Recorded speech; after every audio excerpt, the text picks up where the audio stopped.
इस कथा की गंगा में हम सभी डूबकर अपने जीवन को कृतार्थ करेंगे। याद रखिएगा, जब जीवन में हमें कथा मिल जाए तो समझ लेना कथा नहीं, कथा के माध्यम से हमें तो बिहारी जी ही मिल गए हैं, भगवान ही मिल गए। सच कहें, इस कलयुग में भगवान कथा के रूप में विद्यमान है। इस युग में भगवान, इस कलयुग में भगवान केवल कथा के रूप में विद्यमान है। और गीता में लिखा ही है, शब्द ही ब्रह्म है। ईश्वर कौन है? शब्द है। आज के युग में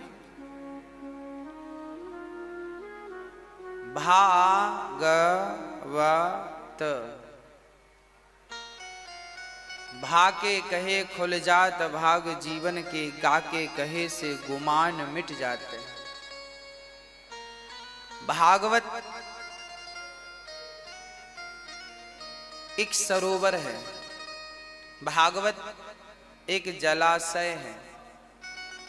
जब हम जल में उतरते हैं, नदी सरोवर में, तो हम साफ होकर के बाहर निकलते हैं। हर कितना है कि सांसारिक पानी तन को शुद्ध करता है, पर भागवत ये सरोवर में कोई डुबकी लगाए तो तन नहीं मन शुद्ध हो जाता है। भागवत मन को शुद्ध करने वाली है, भागवत हृदय को परिवर्तित करने वाली है, मन की मलिनता को शुद्ध करने वाली श्रीमद् भागवत। इसलिए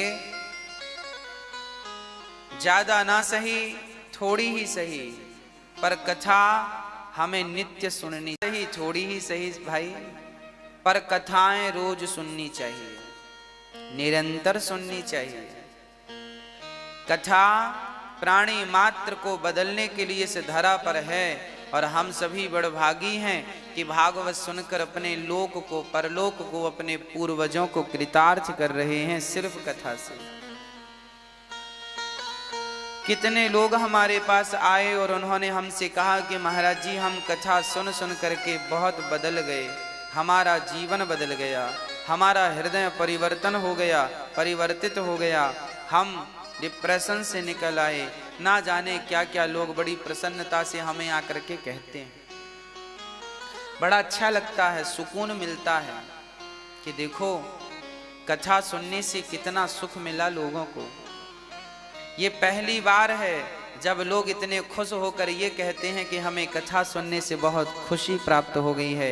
अरे धन बहुत कमाया होगा लोगों ने, पर वो धन को पाकर भी शायद इतनी प्रसन्नता ना हुई होगी जीवन में, जितनी प्रसन्नता कथा को प्राप्त करके लोगों को हुई है।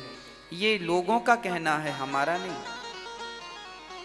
अच्छा, मैंने आज विचार किया, एक चिंतन आज हमने किया। हम रोज ही चिंतन करते हैं, रोज ही विचार करते हैं। आज हमने एक विचार किया, आज हमने एक चिंतन किया कि देखो, यदि किसी को जुखाम है, सर्दी है, तो उसे डॉक्टर ठीक कर सकता है। किसी को टीबी की शिकायत है, टीबी की बीमारी है, तो डॉक्टर उसे ठीक कर सकता है। मतलब सामान्य जो बीमारियां शरीर में उत्पन्न होती हैं, वो सारी बीमारियां डॉक्टर शायद ठीक कर सकते हैं। पर कोई कहे कि हमें बहुत क्रोध आता है, डॉक्टर साहब इसकी दवाई दे दो, तो क्या दुनिया के किसी भी डॉक्टर के पास गुस्से की दवाई है? बताओ। दुनिया के किसी भी डॉक्टर के पास कोई व्यक्ति कहे कि हम बहुत लोभी हैं, तो क्या उस लोभ की दवाई है? कोई व्यक्ति कहे हम बहुत कामी हैं, तो क्या उसकी दवाई है? नहीं। संसार में सारी बीमारियों का इलाज डॉक्टरों के पास है, पर काम का, क्रोध का, लोभ का, अहंकार का। कोई कहे हमें बड़ा अहंकार है, इसका कोई इलाज डॉक्टर साहब करो, कोई इलाज नहीं।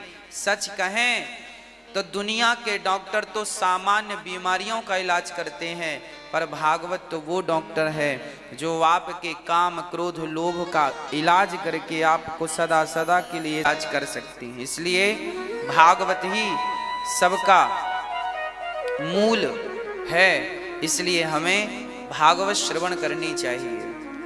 ईश्वर ने सामर्थ्यता दी है तो आप भी भागवत करा सकते हैं। वृंदावन में आप आकर के प्रेम पूर्वक कथा का रसपान कर सकते हैं। इस कथा के परीक्षित बनकर हमारी मैया श्री पुष्पा तनेजा जी लाजपत नगर दिल्ली से हैं। आपके बेटा सुनील तनेजा जी, साथ ही त्रिलोक चंद्र शर्मा जी, अनीता शर्मा जी आप उत्तम नगर दिल्ली से हैं। साथ ही सरला देवी गाजियाबाद से हैं। आप सभी बड़े भाव से परीक्षित बन करके भगवान का पावन चरित्र सुन रहे हैं और कथा सुनकर स्वयं अपने आप को ही नहीं, अपने पूर्वजों को ही नहीं, अपने देशवासियों को भी भागवत की कथा में डुबकी लगवा रहे हैं। देखिए कितना बड़ा पुण्य होता है। भागवत सुनवाना भी सबसे बड़ा पुण्य है, ये सबसे बड़ा दान है। आपने भागवत करवाई तो केवल आपने थोड़ी सुनी, आपके माध्यम से हजारों लोगों ने सुनी, तो आपने ही तो भागवत का दान किया सबको, तो उसका फल भी तो आपको मिला। तो ये दान है उच्च कोटि का, इससे बढ़िया दान नहीं होता। इसलिए भागवत जरूर सुननी चाहिए, सुनवानी चाहिए। हाँ, भागवत में 6 अध्यायों की महिमा श्री व्यास जी ने गाई। सच्चिदानंद रूपाय विश्वोत्पत्त्यादि हेतवे तापत्रय विनाशाय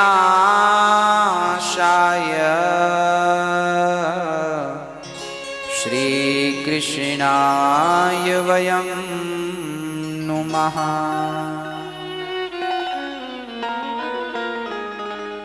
सच्चिदानंद रूपाय, ईश्वर कैसे हैं?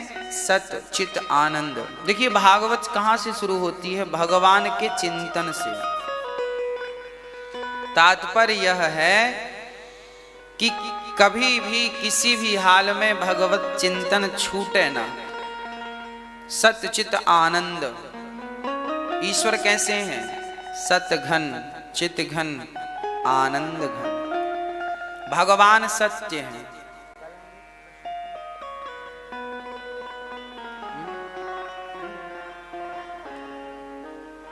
हाँ, ईश्वर सत्य घन है, चित घन है, आनंद घन। भगवान सत्य स्वरूप है, चित स्वरूप, आनंद स्वरूप। सत्य क्या है? बोले ब्रह्म सत्यम जगन मिथ्या। एक बार कबीरदास जी से किसी ने पूछा, कबीरदास जी आप मरोगे? कबीरदास जी बोले हम ना मरी हैं, तुम मरो। क्यों नहीं मरेंगे आप? कबीरदास जी बोले, अच्छा कबीरदास जी बोले कि मैं नहीं मरूंगा, तुम मरोगे। ये बात क्यों बोली कबीरदास जी ने? क्या कबीरदास जी को ये बोध नहीं था कि सबको मरना है? था। कबीरदास जी ने बड़े विचार से ये बात कही है। कबीरदास जी ने कहा हम ना मरेंगे, तुम मरो। मरे संसार, हम काहे को मरे? ये बात क्यों कही? कबीरदास जैसा महान व्यक्ति ये सामान्य बात कैसे कह सकता है? ये बात कोई आम व्यक्ति कहे कि हम नहीं मरेंगे तो आदमी हंसेगा, देखो पागलों की तरह बात कर रहा है। कबीरदास जी जैसे महापुरुष महापुरुषों की एक भी बात बिना विचार की नहीं होती। कबीरदास जी ने ये क्यों कहा कि हम नहीं मरेंगे, तुम मरो? आपको बताऊं ये क्यों कहा? सच कहता हूं मेरी मां, कबीरदास जी को ज्ञान था कि ब्रह्म सत्यम जगन मिथ्या। कबीरदास जी को पता था कि मैं शरीर नहीं हूं, मैं सिर्फ क्या हूं? आत्मा हूं, और आत्मा अविनाशी है, उसकी कभी मृत्यु नहीं होती। तो जिसने अपने आप को शरीर मान रखा है वो तो मरेंगे, पर जो अपने आप को आत्मा समझा है वो कैसे मरेगा? तो हम ना मरेंगे, तुम मरो। इसलिए कबीरदास जी ने कह दिया, ठीक कहा। आपने अपने आप को क्या मान रखा है? आपने अपने आप को शरीर समझ रखा है। हाँ, आप शरीर नहीं हैं। आप कौन हैं? आत्मा है। आत्मा निकल जाएगी तो आपका शरीर किसी काम का नहीं है। अभी अभी हमें आते आते यहां हम कथा में आए, तभी थोड़ी देर पहले हमारे किसी मित्र ने कहा कि आपको पता है मुर्दे को ज्यादा देर छोड़ते नहीं हैं। हमने कहा बताओ क्यों नहीं छोड़ते? आपने भी देखा होगा मरे हुए आदमी को अकेले कहां छोड़ते हैं? कोई एक आदमी को रखते हैं, 2 दिन तक लाश घर में रहेगी तो किसी ना किसी को रखा जाता है। क्यों रखा जाता है? आप बताओ क्यों रखा जाता है? क्योंकि बिल्ली ना खा जाए, चूहे ना खाने लगे, कुत्ता ना खाने लग जाए। सोचो, जब तक आत्मा है तब तक ही आप सबके बीच में हो। आत्मा निकल जाए तो कुत्ते लग जाते हैं खाने के लिए शरीर में, यदि छूट रखा रहे तो, है ना? चूहा भी खाने लग जाते हैं। हाँ? तो कहने का आशय क्या है? कहने का तात्पर्य यह है कि मैं शरीर नहीं, मैं आत्मा ही हूं। पर कुछ लोग ऐसे हैं जो शरीर मान रखे हैं अपने आप को, मोह ममता में उलझे पड़े हैं। अब अज्ञानी लोग कैसे हैं आप जरा समझिएगा। एक आदमी के पास 20,000 रुपए थे और 20,000 रुपए चोर चोरी करके ले गया। अब वो कहा, हे भगवान मैं तो मर गया। आदमी क्या कहता? हे भगवान मैं तो मर गया। अरे भाई, पैसे चोर ले गए, तुम मर कैसे गए? पर आदमी ने पैसे के जाने को वो अपने आप को मरा हुआ मान लेता है। मतलब उसके प्राण कहां रखे थे? पैसे गए तो मर गया। ये कौन लोग हैं? अज्ञानी लोग हैं। कबीरदास जी इनको कहते हैं हम ना मरेंगे, तुम मरो। ये लोग मरते हैं जो बार बार कहते हम मर गए, हम मर गए, हे भगवान मैं तो मर गई, मैं तो मर गया। ये मर रहे। कबीर जी बोले हम ना मरेंगे। क्यों नहीं मरेंगे? क्योंकि हमें ज्ञान है, हम अविनाशी हैं। ब्रह्म सत्यम जगन मिथ्या, ईश्वर सत्य है, हम असत्य हैं। इसलिए कभी भी भगवत चिंतन नहीं छोड़ना चाहिए, क्योंकि वही सत्य है। हम संसार में देखते हैं मेरी मां कि जो लोग जीवन भर भगवान को नहीं मानते थे, कभी भगवान के माथा नहीं टेका, कभी भगवान को प्रणाम नहीं किया, वो भी एक टाइम पे मानने लग जाते हैं।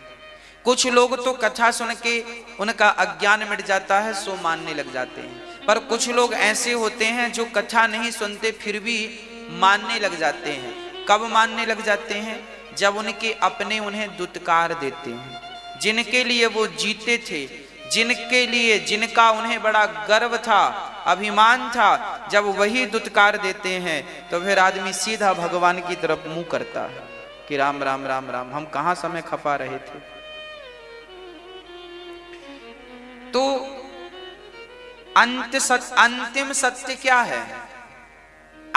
देखो, जो लोग भगवान को नहीं मान रहे हैं, अभी भी ये कहते हैं कि मैं तो नहीं मानता भगवान को, ये वही लोग हैं जिनको अभी घर परिवार में शहद मिल रही है।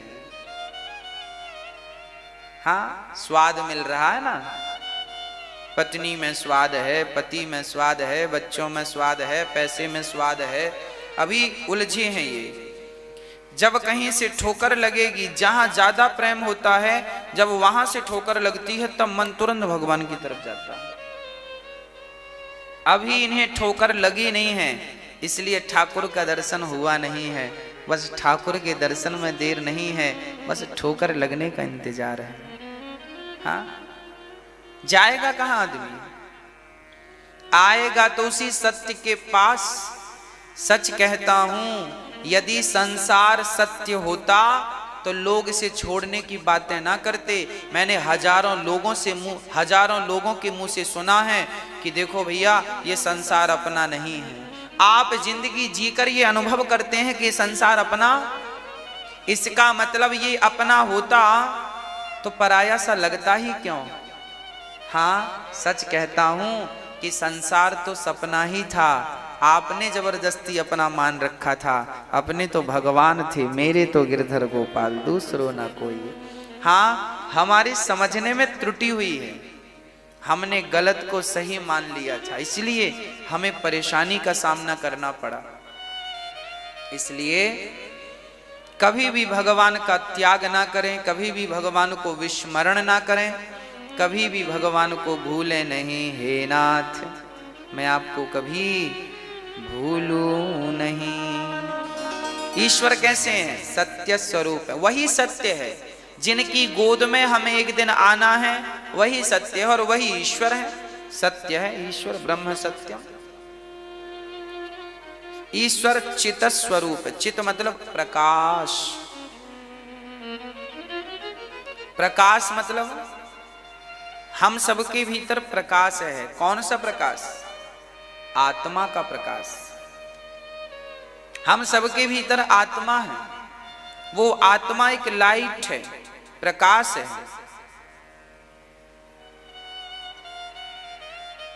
ईश्वर हम सबके भीतर प्रकाश के रूप में विद्यमान है, उपस्थित है। सबके भीतर बैठे हैं परमात्मा। हम बाहर ढूंढ रहे हैं। जंगल में एक मृग था, उसे खुशबू आ रही थी। वो पूरे जंगल में घूम रहा था, कहां से आ रही है खुशबू, कहां से आ रही है। चारों तरफ घूमा, अंत में जब वो एक स्थान पर बैठा, एक महात्मा जी ने कहा, भाई मृग क्यों घूम रहे हो? मृग ने कहा कि मैं ढूंढ रहा हूं, ये खुशबू आ रही है कहीं से, मैं ये देख रहा हूं कि ये खुशबू कहां से आ रही है, कहां है ये खुशबू। संत ने कहा, पागल मृग, ये जो खुशबू है ये तेरी नाभि से आ रही है। तेरे भीतर कस्तूरी है। कस्तूरी मृग में बसत, मृग खोजत बन माही। कस्तूरी तो मृग के भीतर होती है और उसे लगता है यहां से खुशबू आ रही है, यहां से, तो वहां वहां भागता है। बाद में कोई महात्मा बताए कि ये तेरी नाभि से आ रही है। वो नाभि को नाक को नाभि के पास ले गए तो खुशबू आने लगी। इसका अर्थ यह है कि खुशबू तो उसके भीतर ही थी और वो ढूंढ रहा था बाहर। बस उसी तरह परमात्मा तो हम सबके भीतर है और हम बाहर ढूंढते हैं। इसलिए पहले परमात्मा को अपने भीतर। अच्छा, लोग कहते हैं महाराज जी, हम भी देखो यही कह रहे हैं, सारे लोग यही कहते हैं भगवान भीतर है, भीतर है। पर ये भीतर है तो सही, पर देखें कैसे है? चलो हमने कह दिया भीतर है, तो क्या कह देने से आपने देख थोड़ी लिया? दिखेगा कैसे? अच्छा, इसे देखा कैसे जा सकता है? बोले भगवान को देखने के लिए आपको एकांत का वास चाहिए। शांति चाहिए, कोई डिस्टरबेंस ना हो, शांति से आंख बंद करो, थोड़ी देर के लिए बाहर से नाता तोड़ दो। लोग कहते हैं ना ध्यान, ये ध्यान क्या है?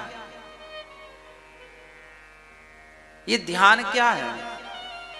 बोले संसार से संबंध टूट जाए जितनी देर के लिए, उतनी देर आप ध्यान में हैं। और संसार से संबंध आपका ना टूटे तो आप ध्यान की मुद्रा में नहीं पहुंचे। संसार से संबंध टूटकर भगवान से संबंध जुड़ जाने का नाम ही ध्यान है। तो जो हमारे भीतर परमात्मा है उसे हम कैसे देखें? उसे हम चारों तरफ देखें, अपनी दृष्टि बदलकर, अपनी सोच बदलकर, अपना नजरिया बदलकर। कैसे बदलें अपना नजरिया, कैसे बदलें अपनी सोच?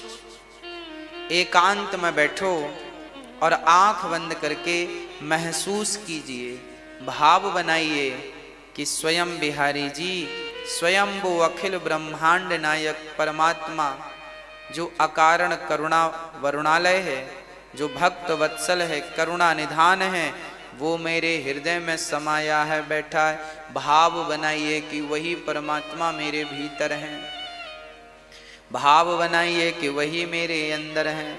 फिर देखिए क्या होगा, धीरे धीरे धीरे धीरे आपके हृदय में उनका भाव जागने लगेगा, फिर वो आपके ध्यान में आने लगेंगे। फिर जब भीतर बैठ जाएंगे ना भगवान, जैसे अभी मेरे भीतर बिहारी जी बैठे हैं, जगन्नाथ जी बैठे हैं, कनक बिहारी जी बैठे हैं, मैं कनक बिहारी जी का नाम लूं तो मेरे भीतर कनक बिहारी जी की छवि आ जाती है। मैं जगन्नाथ जी का नाम लूं तो मेरे भीतर जगन्नाथ जी की छवि आ जाती है। मैं बिहारी जी का नाम लूं तो बिहारी जी की छवि आ जाती है। अच्छा, मैं आपसे कहूं कि सांप, सर्प, तो आपके भीतर सर्प की छवि आ गई कि नहीं? ऐसा है नाग।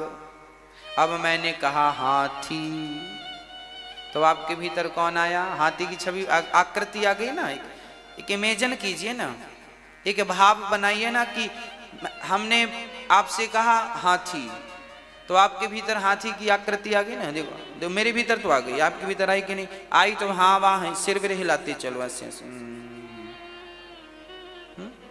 आई। अब मैंने बोला शेर, बब्बर शेर, लॉयन, आई आई छवि ऐसा है। देखिए सामान्य बातें हैं, हम जो पढ़ते हैं ना, हमें पढ़ाया गया है A for apple, B for ball. हमने ए मतलब एप्पल, भाई पूछते क्यों भाई? ए फॉर एप्पल वाला ए ना, हाँ, तो ए बोलते ही एप्पल आ गया ना। एप्पल कैसा होता है? एप्पल कैसा होता है? बोलो। एप्पल मैंने बोला तो आकृति कैसी आई? गोल आई ना। मैंने एप्पल बोला तो सांप वाली आकृति तो नहीं आई, और सांप बोलूंगा तो सांप वाली आएगी, गोल आकृति नहीं आएगी, लंबा आएगा। हाँ, ये सब क्यों आ रही हैं आपके भीतर? क्योंकि इनका ज्ञान ऑलरेडी आपके पास है। अभी जो बच्चा स्कूल नहीं गया है उससे मैं कहूं ए फॉर एप्पल, तो वो नहीं समझेगा। क्या समझेगा? क्योंकि उसने पढ़ा नहीं ना कि ए फॉर एप्पल होता, बी फॉर बॉल होती है, उसे ज्ञान नहीं है। पर जो पढ़े हैं समझ जाएंगे। एप्पल, मैंने कहा एप्पल, आपने गोल आकृति बना ली, ऐसा होता। उसी तरह परमात्मा की आकृति, मैंने बोला राम, मतलब राम मैंने बोला तो राम का चित्र तुम्हारे हृदय में तुरंत बन जाना चाहिए। जैसे मैंने बोला ए फॉर एप्पल, तो एप्पल का चित्र तुरंत आ गया, गोल होता है, रेड कलर का होता है, ब्राउन होता है, ठीक है। राम बोला तो राम का आकार चित्र तुरंत बनना चाहिए। मैंने बोला कृष्ण, अब मैं बोलूं कि माँ यशोदा लाला को गोद में बिठाकर अपने हाथ से मक्खन खवा रही है, तो ये मैंने बोला ना। अब इसको इमेजिन कीजिए, कल्पना कीजिए कि कृष्ण माँ यशोदा की गोद में बैठे हैं और उनका छोटा सा मुंह खुला है और माँ यशोदा मक्खन उनके मुंह पे खिलाए। देखो, जो जो मैं कहता जाऊं वो आप केवल सुनते ना जाएं, उसकी कल्पना करते जाएं, उसे महसूस करते जाएं और ये भाव बनाते जाएं कि आप भी इस दृश्य को देख रहे हैं। ये कथा सुनने की ही नहीं होती, कथा देखने की भी होती है। जो हम बता रहे हैं भगवान के बारे में वो केवल सुना ना जाए। हम कहें कि भगवान हम कहें कि भगवान काली दह पर कूद गए, तो आकृति बने कि ये कूद गए।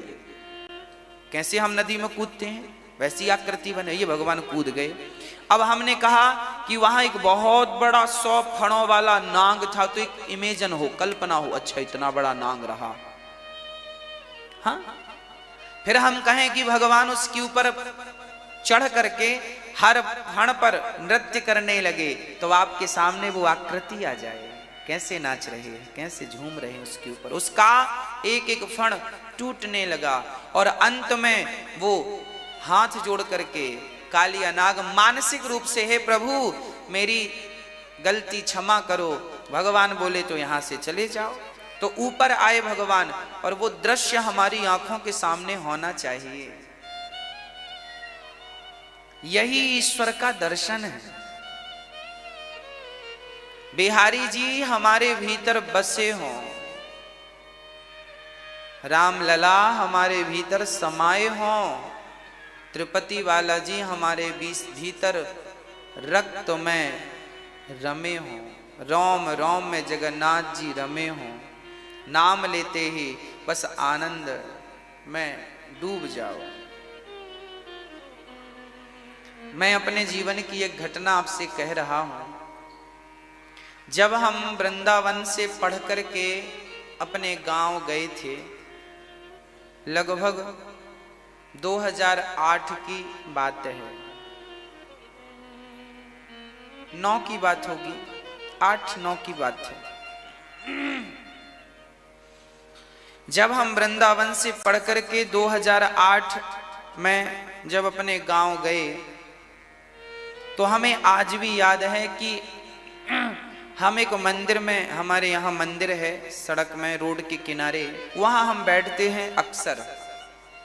मंदिर है राधा कृष्ण भगवान का, हनुमान जी भी हैं, शंकर जी भी हैं मंदिर में। तो वहाँ प्रांगण है छोटा सा, वहाँ हम बैठते हैं अकेले, पूरा दिन बैठे रहते हैं।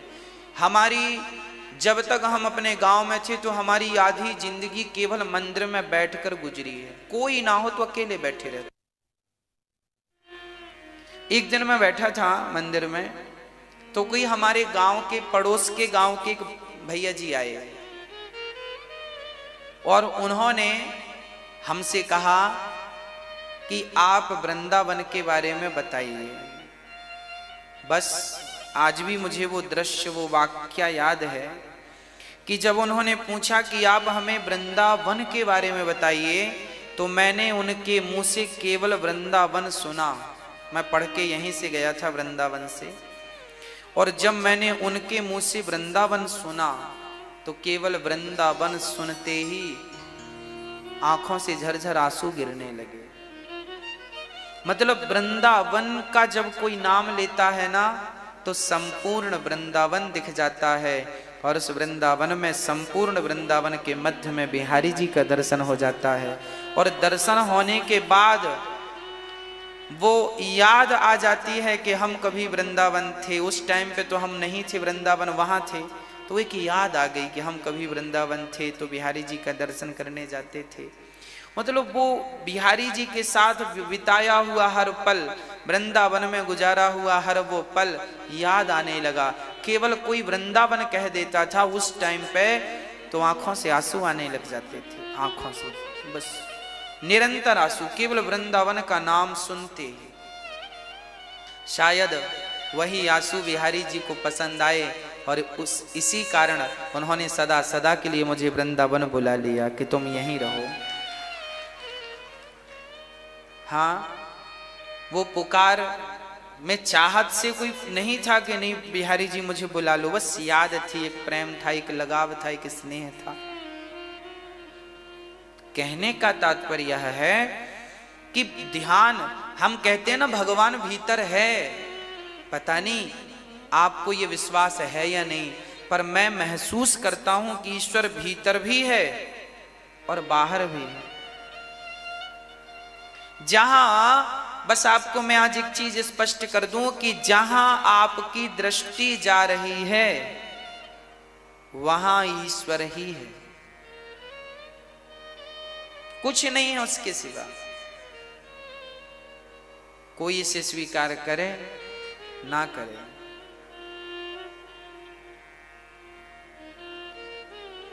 भक्त नामदेव जी 27 बार इन्हें विट्ठल भगवान के दर्शन हो चुके थे। 27 बार नामदेव जी को। एक दिन ये संतों की सभा में बैठे थे तो संतों ने कहा चलो देखो कि कौन सा संत कच्चा है और कौन सा संत पका है। तो ये मीटिंग थी गोरा कुम्हार के घर में और संत ज्ञानेश्वर की बहन वहीं बैठी थी। संत ज्ञानेश्वर भी उसमें थे और उनकी बहन भी वहां पर थी। तो संत ज्ञानेश्वर ने कहा, ए मुक्ता, चल देख जरा कौन सा संत पका है कौन सा कच्चा है। ज्ञानेश्वर की उम्र थी 12 साल, उनकी बहन की उम्र थी 9 साल। और देखो 9 साल की लड़की तमाम बूढ़े बूढ़े साधुओं को देख रही है कि ये भगत कच्चे हैं, साधु के पके हैं। तो वहां गोरा कुम्हार की थापी पड़ी थी। थापी जानते हैं? घड़ा बनाने के लिए ना एक हाथ कुम्हार अंदर लगाता है घड़े के, एक लकड़ी की होती उससे ऐसे मारता जाता है ताकि घड़ा बढ़िया मजबूत बने, कोई छिद्र ना हो। थापी बोलते हैं उसे।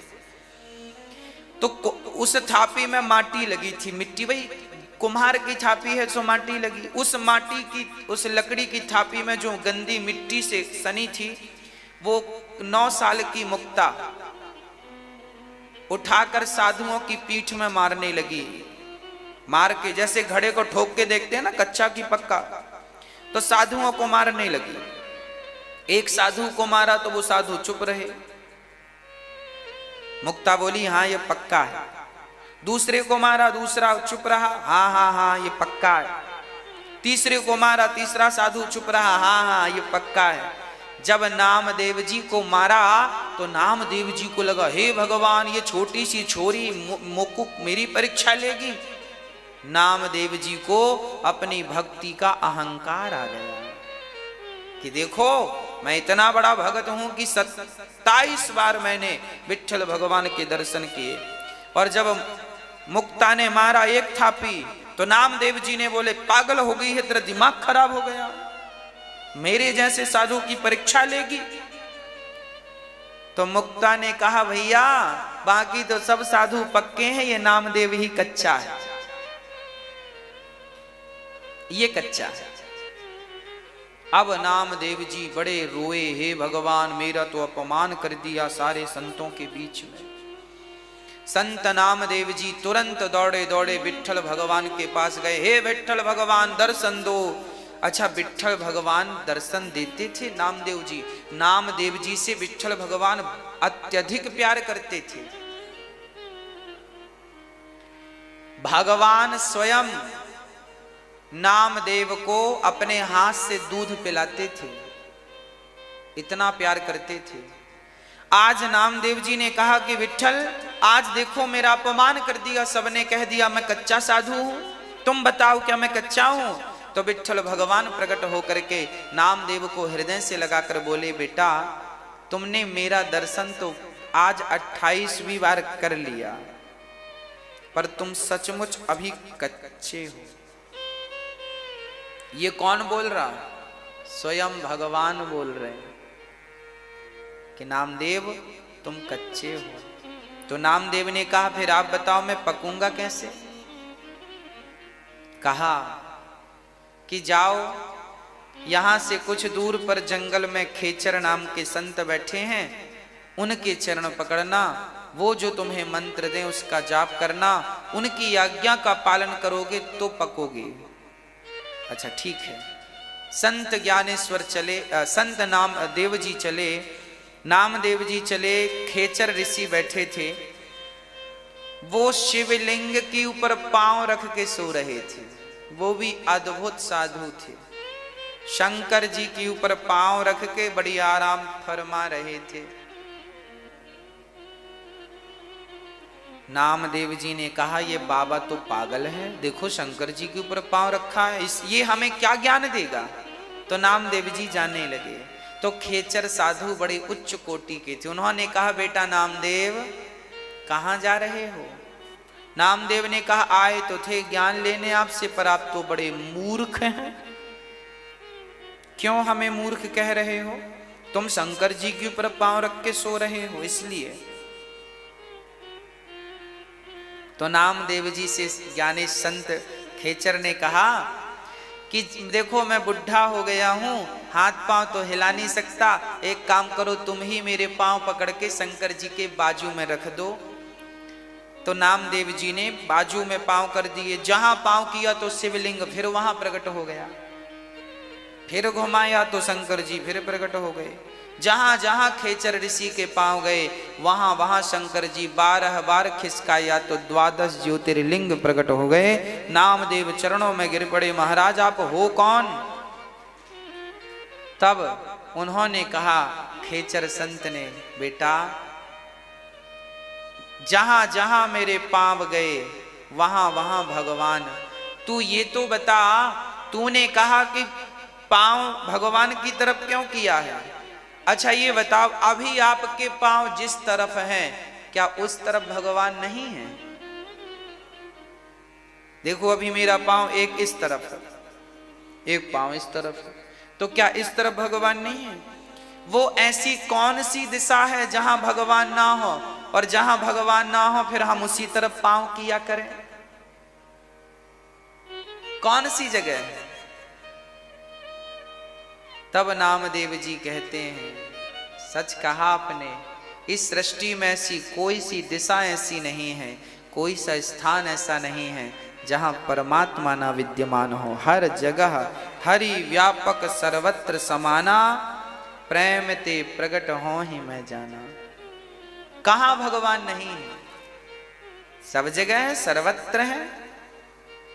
तो देखो ना, अब नामदेव जी गुरु जी की ये बात गांठ बांध कर ले आए कि भगवान सर्वत्र हैं, हमें मंदिर जाने की जरूरत अब नहीं है। अब भक्त नामदेव जी सर्वत्र भगवान को देखने लगे, और एक दिन तो अपने हाथ से रोटी बना रहे थे। रोटी रखी, बाहर रोटी बनाई, कुटिया बनाई, घास की रोटी बना करके भगवान को भोग लगाने के लिए थाली लेने गए, घी की कटोरी लेने गए कि घी चुपड़े रोटियों में और भोग लगाएं। नामदेव जी घी की कटोरी लेने अंदर गए तो बाहर एक कुत्ता नामदेव जी की सारी रोटियां मुंह में दबा के भागा। अब नामदेव जी पीछे लग गए, हे भगवान, हे विट्ठल रुको, हे विट्ठल रुको। लोगों ने कहा ये विट्ठल नहीं है, कुत्ता है ना। नामदेव जी ने कहा वो तुम्हारे लिए कुत्ता है, पर हमने तो रोटी विट्ठल के लिए रखी थी, लगता है वही इस रूप में आके मेरी रोटियों का भोग लगाना चाहता। सुनो प्रभु, सूखी ना खा लेना, आपने घी भी दिया है, घी चुपड़ के खाना।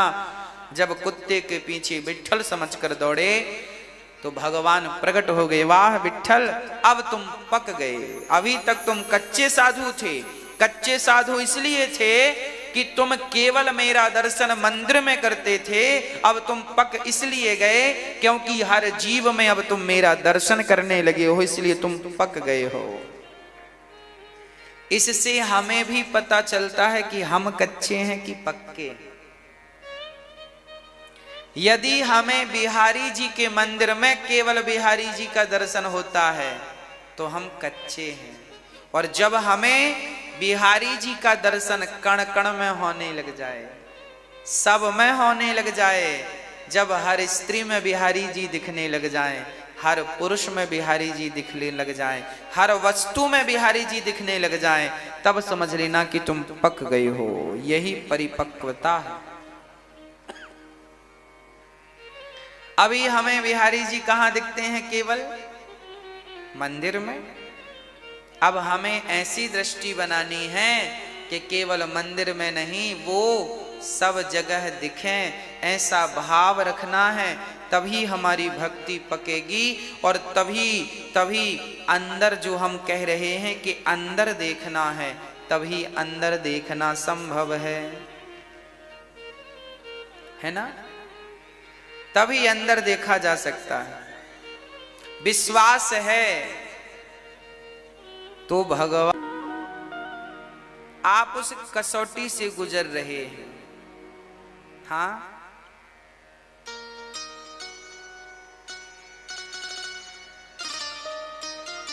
गुजरना पड़ता है।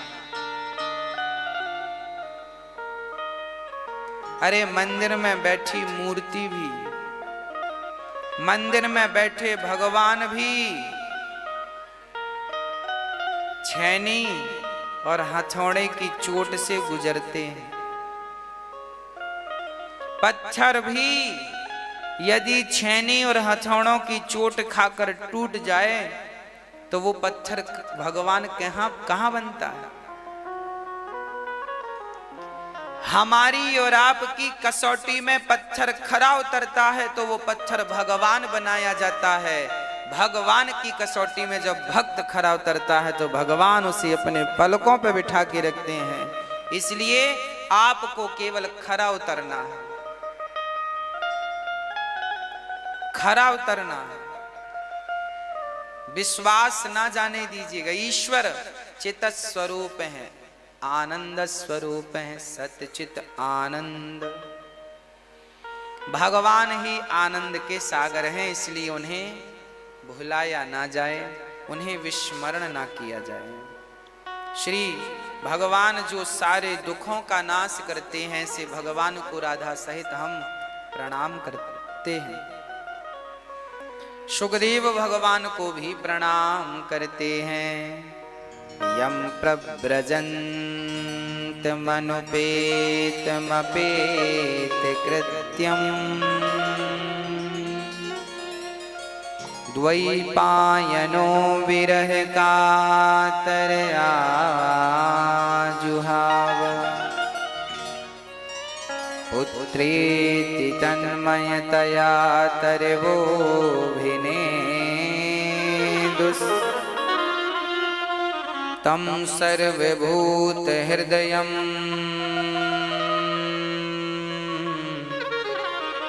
मुनिमानतोस्मि। सुखदेव भगवान का जन्म हुआ और सुखदेव भगवान ने जन्म लेते ही घर का त्याग कर दिया। जितना अधिक हो सके मन में त्याग लाइएगा। देखिए, त्याग ही मनुष्य का सुख है और लोभ ही मनुष्य का दुख है। पाप का बाप कौन है? लोभ। दुनिया का हर पाप लोभ से शुरू होता है। चोर चोरी करता है तो किस लिए? लोभ के लिए। लोग मर्डर करते हैं किस लिए? लोभ के लिए, पैसे चाहिए। लोभ ना हो तो किसी भी प्रकार का कोई पाप ना हो। पाप का बाप लोभ है। कल हमारे पास एक पत्र पहुंचा है, शिव कुमार धीर जी का ये पत्र है। आप मकान नंबर 2948 उनियारों का रास्ता बालानंद जी के मंदिर के सामने, चांदपोल जयपुर, चांदपोल जयपुर से हैं आप जयपुर से हैं। नाम है शिव कुमार धीर। आपने हमसे 3 प्रश्न किए हैं, आपने एक पत्र पहुंचाया है, तो आपके प्रश्न का उत्तर हम देना उचित समझते हैं, इसलिए आपके इन प्रश्नों का आपने ये लिखा है। हमने इनका प्रश्न का उत्तर YouTube पर भी दिया है कल, पर इन्होंने लिखा है कि हमसे इंटरनेट चलाना आता नहीं है, सिर्फ टीवी पे हम देखते हैं। तो आप सुन रहे होंगे तो जरूर सुने। इन्होंने लिखा है, आपके चरणों में अंतर हृदय से कोटि कोटि प्रणाम प्रणाम। मैं अज्ञानी आपसे निम्न बिंदुओं में मार्गदर्शन लेना चाहता हूँ। मुझे आशा ही नहीं पूर्ण विश्वास है कि आप अति कृपा कर मार्गदर्शन अवश्य देवेंगे। इनका पहला प्रश्न है, सभी कहते हैं कि मानव को तरने के लिए गुरु चाहिए, बिना गुरु के कुछ नहीं है। मेरे वंश की 4 पीढ़ियों ने किसी को गुरु नहीं बनाया है। मैं वर्तमान में 75 वर्ष का हो चुका हूँ, मैंने भी गुरु नहीं बनाया है। मेरी इष्ट देवी माता भवानी है, मैं उन्हीं को गुरु मानता हूँ। वही मेरे सारे संकट दूर करती हैं और वही गुरु और इष्ट की भूमिका निभाती हैं। अतः इस समय गुरु बनाया जावे या नहीं और गुरु किसको बनाना चाहिए, यह मार्गदर्शन देवें। आप कहते हैं कि सभी कहते हैं कि मानव को गुरु बनाना चाहिए। देखिए, गुरु के बिना, गुरु बिन भव निधि तरह न कोई, रामचरितमानस में स्पष्ट लिखा है। आपकी उम्र 75 वर्ष की है, आप कह रहे हैं शिव कुमार धीर जी। देखिए, आपने गुरु बनाया है भवानी माता को। माता रानी तो सबकी गुरु हैं, भगवान कृष्ण तो सबके गुरु हैं, राम तो सबके गुरु हैं। परंतु जब कभी भगवान को आना होगा आपकी मदद करने के लिए, आपको मार्ग बताने के लिए, तो भगवान के रूप में तो नहीं आ सकते, किसी इंसान के रूप में ही आके वो आपकी मदद करेंगे, आपकी हेल्प करेंगे। आज तक सूरदास जी जब कुएं में गिरे थे तो उनको निकालने के लिए भगवान भी ग्वाल वाल के बच्चे का रूप बना के आए थे। हाँ, अभी थोड़ी देर पहले मैंने सुनाया कि नामदेव जी को भगवान दर्शन देने आए थे तो कुत्ते के रूप में आए। एक नाथ जी के प्रसंग में लिखा है कि गधे के रूप में भगवान उन्हें दर्शन देने आए। गधा में उन्होंने भगवान को देखा तो भगवान गधे से प्रकट हो गए एक नाथ जी के सामने। तो भगवान की प्राप्ति, अभी मैंने आपको सुनाया कि नामदेव जी ने अभी तक गुरु नहीं बनाया था और बिना गुरु बनाए भगवान के दर्शन कई बार कर लिए थे। फिर भी भगवान ने कहा कि जब तक गुरु नहीं बनाओगे तब तक तुम पक्के संत नहीं माने जाओगे। और जब गुरु बनाया तो गुरु बनाने के पहले तो मंदिर में ही विट्ठलनाथ का दर्शन करते थे, और जब से गुरु कृपा हुई तो फिर कण कण में विट्ठलनाथ का दर्शन होने लगा। यही गुरु कृपा है। गुरु परिवर्तित कर देता है, चित्त को शुद्ध कर देता है, देखने की, सोचने की सारा दृष्टिकोण ही बदल देता है गुरु। इसलिए गुरु आवश्यक है, गुरु जरूर बनाना चाहिए। माता रानी भी कभी आपकी मदद करने आएंगी तो किसी रूप में, आपका हृदय कोई बदलेगा तो वह भी भगवान ही किसी रूप में अपने बंदे को भेजेंगे, जाओ इनके ऊपर कृपा करके आओ। तो गुरु बहुत जरूरी होता है। अब गुरु किसे बनाए आप, वो देखिए आपकी अपनी चॉइस है, जो आपके हृदय की मलिनता को साफ कर दे। देखो, गुरु जो होता है ना, गुरु जो होता है, मां बच्चे का मलमूत्र हाथ से साफ करती है। मां बच्चे का मल और मूत्र हाथ से धुलती है, पर गुरु अपने शिष्य का अज्ञान रूपी मल अपनी वाणी से साफ कर देता है, जिह्वा से धुल देता है। इसलिए गुरु बिन भव निधि तरहि न। भगवान राम को क्या जरूरत थी गुरु बनाने की, फिर भी उन्होंने वशिष्ठ जी को गुरु बनाया। भगवान कृष्ण तो सर्वांतर्यामी थी, उन्हें क्या जरूरत थी, फिर भी उन्होंने गर्गाचार्य जी को गुरु बनाया। मतलब गुरु परंपरा को भगवान भी तोड़ना नहीं चाहते थे। भगवान कहते हैं कि मैं भी यदि धरती पर मनुष्य बनकर आया हूं तो मुझे भी गुरु की आवश्यकता पड़ेगी। तो गुरु अति नहीं, अति अति आवश्यक। हाँ भाई, प्रिंसिपल कहे, बड़े स्कूल का प्रिंसिपल कहे कि मैं तो खुद मास्टर हूं, मैं अपने बच्चे को स्कूल क्यों भेजूंगा, मैं खुद ना पढ़ा लूंगा। पर तुम दूसरों को पढ़ाओगे, पर अपने बच्चे के लिए तो गुरु बनवाओगे, तब तो वो पढ़ेगा नहीं, कैसे पढ़ेगा। इसलिए गुरु परंपरा आज की नहीं है, अनादि काल की है। कबीर दास जी ने भी गुरु बनाए थे। मीराबाई को क्या जरूरत थी गुरु बनाने की, पर भक्त रैदास को गुरु बनाया। एक भी ऐसा मिल जाए, स्वामी विवेकानंद जी को क्या जरूरत थी, वो तो कम ज्ञानी थे क्या, पर रामकृष्ण परमहंस जी को गुरु बनाया। गुरु जरूरी है। हमारे आचार्य श्री रामानुजाचार्य जी, उन्होंने जब गुरु बनाया तो गुरु जी ने गुरु मंत्र कान में दिया, बेटा रामानुजाचार्य तुम ये गुरु मंत्र ले लो, पर सुनो तुम जप करना, जोर जोर से चिल्लाना मत, ये मंत्र किसी को बताया नहीं जाता। अच्छा, गुरु मंत्र कान में लेते हैं ना तो कहते हैं कि वो किसी को बताना मत। तो हमारे रामानुजाचार्य, ये रामानुजाचार्य जी कौन है, साक्षात लक्ष्मण के अवतार इस कलयुग में हुए हैं, जिन्होंने तिरुपति बालाजी की स्थापना की है, उन्हें रामानुजाचार्य जी कहते हैं। रामानुजाचार्य जी के गुरु ने कहा कि ये मंत्र लो, अष्टाक्षर मंत्र दिया और कहा कि चुपचाप जाप करना, गुप्त बताना नहीं।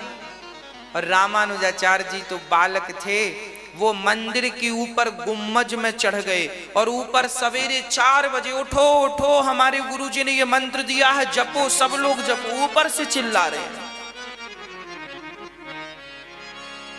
लोग जाग गए, पूरे गांव में शोर मचाया, सुनो गुरुजी ने ये वाला मंत्र दिया है, जागो, जपो जपो जपो, कल्याण होगा, जपो। उस मंत्र को सुनकर जागे तो बहुत लोग, पर उस मंत्र के प्रभाव से 12 लोग आए और रामानुजाचार्य जी के चरणों में माथा रख के कहा कि आपने तो हमारा जीवन एक नाम से बदल दिया। अब रामानुजाचार्य जी के गुरुजी आए और डांटा, क्यों, तुम्हें मना किया था ना, बोलना नहीं, तुम मंदिर में चढ़ के चिल्लाए हो। तब रामानुजाचार्य जी ने कहा, गुरुजी देखो, यदि मैं मंदिर में चढ़ के चिल्लाता नहीं तो ये 12 लोग खड़े हैं, इनके भीतर केवल भगवान के वो मंत्र को सुनते ही भगवत प्रेम जाग गया है। यदि मुझे पाप लगा होगा तो मैं उस पाप के बल नरक जा सकता हूं, पर कम से कम ये 12 लोगों का तो उद्धार हो जाएगा। एक के नरक जाने से 12 लोगों को सदगति मिल रही है, तो मुझे नरक का द्वार स्वीकार है। जब ये बात श्री रामानुजाचार्य जी ने कही तो जो उनके गुरु थे वो चरणों में गिर गए और कहा कि तुम्हारे ऐसे भाव हैं तो मैं भी तुम्हारा शिष्य बनने को तैयार हूं। तो श्री रामानुजाचार्य जी के जो गुरु थे वो बाद में उनके शिष्य बन गए थे, क्योंकि व्यक्ति अपने विचारों से महान होता है। आज भी आप लोग सुनते हैं ना कि मंत्र बताना नहीं, बताना नहीं। क्यों नहीं बताना? तुम्हारा कल्याण हो, उसका भी हो जाए तो नुकसान क्या है? बुराई नहीं बताना चाहिए, पर वो सब बताते हैं और मंत्र को कोई नहीं बताता। मंत्र का जाप करना चाहिए। आपसे पड़ोसी पूछे कि कौन सा मंत्र जप रहे हो, बता दो भैया मैं ये जप रहा हूं, तुम भी जप लो। मैं राम राम जप रहा हूं, तुम भी जप लो। मैं सीताराम सीताराम जप रहा हूं, तुम भी जप लो। मैं नारायण नारायण श्रीमन नारायण जप रहा हूं, तुम भी जप लो। मेरा अकेले ही क्यों उद्धार हो, मैं तो चाहता हूं सृष्टि के जीव जंतु चींटी से लेकर हाथी तक प्राणी मात्र का जीव मात्र का कल्याण हो जाए। सर्वे भवन्तु सुखिनः सर्वे सन्तु निरामया सर्वे भद्राणि पश्यन्तु मां कश्चित् दुख भाग भवेत्। तो शिव कुमार धीर जी गुरु आवश्यक है। आपका दूसरा प्रश्न है, कहते हैं कि आत्मा अमर है, वह सिर्फ चोला बदलती है, एक चोले से दूसरे चोले में चली जाती है। परंतु कुछ लोग कहते हैं कि 10 दिन तक आत्मा घर में रहती है। इस विषय पर बताने का कष्ट करें। देखिए, आपने सुना होगा कि आत्मा जब आदमी मरता है तो आत्मा निकल जाती है, पर गरुड़ पुराण में लिखा है कि 13 दिन तक, जब तक आत्मा, हमने कथा में बताया था कि आत्मा शरीर से निकलकर सूक्ष्म शरीर में जाकर मिल जाती है ना। सूक्ष्म शरीर होता है हमारे भीतर, जिससे हम लोग सब 10वीं हो 10 ब्राह्मण खाएं, 11 खवाओ, 12 खवाओ, 13 ही क्यों खवाते हैं? 13 ही में 13 ब्राह्मण खवाते हैं कि नहीं? ज्यादा हो जाए चलेगा, कम नहीं होने। 13 ही को 13 ब्राह्मण इसलिए खवाते हैं क्योंकि इस मृत्यु लोक से यमपुरी जाने में हमें पूरा 1 वर्ष का समय लगता है। 365 दिन लगते हैं। जब हम मरते हैं तो यहां से हमें यमपुरी ले जाते हैं यमदूत। तो मृत्यु लोक से 99,000 योजन की दूरी पर दक्षिण दिशा में यमपुरी स्थित है। हमें यमराज के दूत वहां ले जाते हैं। तो जब 13 ब्राह्मण भोजन करते हैं तो 1 ब्राह्मण के भोजन करने से आपको रास्ते में 1 महीने तक भोजन प्राप्त होता है।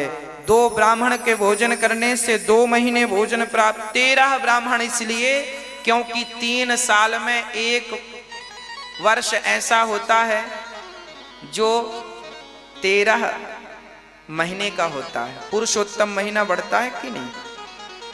तो कोई पुरुषोत्तम में मरे और वो 12 ब्राह्मण खवाए तो फिर 13वां महीना का क्या हो? इसलिए 13 ब्राह्मण खवाओ। 13 ब्राह्मण खवाने से पूरे रास्ता 365 दिन का है। कुछ कम ज्यादा भी हुआ तो 1 ब्राह्मण मतलब 1 महीने का राशन एक्स्ट्रा ले जाने की परंपरा है। इसलिए 13 ब्राह्मण खिलाते हैं। और 365 पिंडदान की भी पद्धति है हमारे सनातन धर्म में। 365 पिंडदान, कोई किसी का पिंड कोई किसी का, मतलब हम यात्रा करते हैं ना, तो आप जब मरते हैं तो आपके बच्चे जलदान करते हैं, पिंडदान करते हैं। आप जलदान करेंगे तो आपको रास्ते में जल मिलेगा, पिंडदान करेंगे तो आपको रास्ते में वही नाश्ते में प्राप्त भोजन में मिलेगा। इसलिए हमारे यहाँ त्रयोदशी की बड़ी बात है जिसे 13 कहते हैं। 13 तो सबकी होती है, सबकी करनी चाहिए। इसलिए हम कहते हैं कि बच्चों को, आज देखिए आज के नौजवान बच्चे ना मानते नहीं इन चीजों को। कहते हैं हम तो पिंडदान पे भरोसा ही नहीं करते, गया श्राद्ध पे भरोसा नहीं करते। तुमने बच्चे पैदा किए हैं इसलिए कि हमारी 13 करेगा, पिंडदान करेगा, श्राद्ध करेगा, और बेटा मानता ही नहीं लो उस चीज को, बिलीव ही नहीं करता। साइंस का स्टूडेंट है बेचारा। अब क्या करे फिर? पिता का कल्याण कैसा हो? तो फिर जिसके बच्चे पुण्य नहीं करते, फिर उस जीव को भूखा प्यासा ले जाते हैं, घसीट करके उसके बाल पकड़ के खींच कर ले जाते हैं। बड़ी यातनाएं मिलती हैं। अरे साहब आप तो सब भूले बैठे हैं, हमें याद है, हम तो कई बार मर चुके हैं।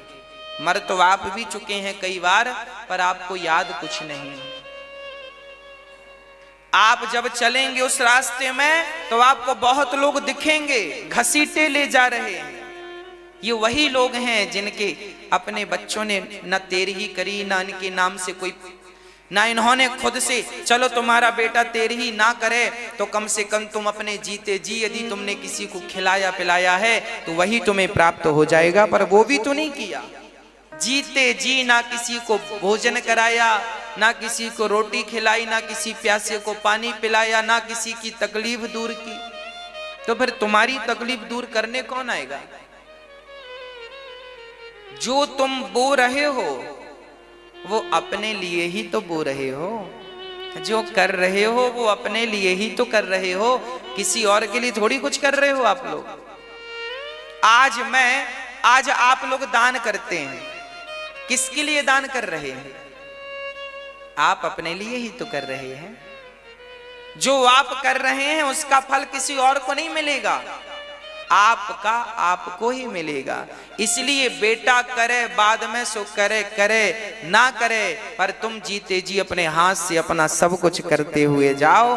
बढ़िया ब्राह्मणों को भोजन कराओ, कन्याओं को भोजन।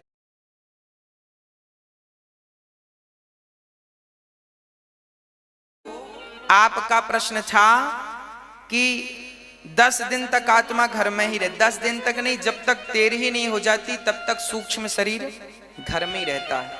फिर जब हम लोग देखते हैं कि अच्छा, याद रखना गरुड़ पुराण में यह भी लिखा है कि तेरही कर्जा लेकर नहीं करनी चाहिए।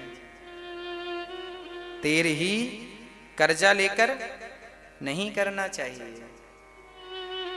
आप मरने के टाइम इतने धन को बचाकर रखें कि 13 ब्राह्मण भरपेट खा लें। ज्यादा आप जरूरी नहीं है कि समाज को खवाओ, 50 लोगों 13 ब्राह्मणों को खिला दो, 13 ओनली 13 लोगों को, ज्यादा कुछ नहीं है तो पूरी साग खवा दो, पर कर्जा लेकर नहीं। कर्जा लेकर तेरही ना करना। हाँ, ये ध्यान रखना, पूरी जिंदगी इन बातों को याद रखना।